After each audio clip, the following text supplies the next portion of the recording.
How to become an apprentice in Ontario. In just 4 steps.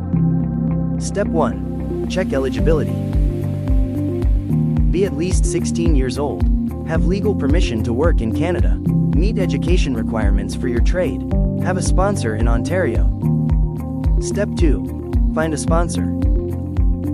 Look online, chat with unions and trade groups, search for local businesses, and ask around. Talk to family, friends and even neighbors in the trades. They may be able to help out. A sponsor is the person that is responsible for making sure you receive all the training. You need to be working under a Red Seal journeyperson in your chosen trade. Step 3. Apply for an apprenticeship.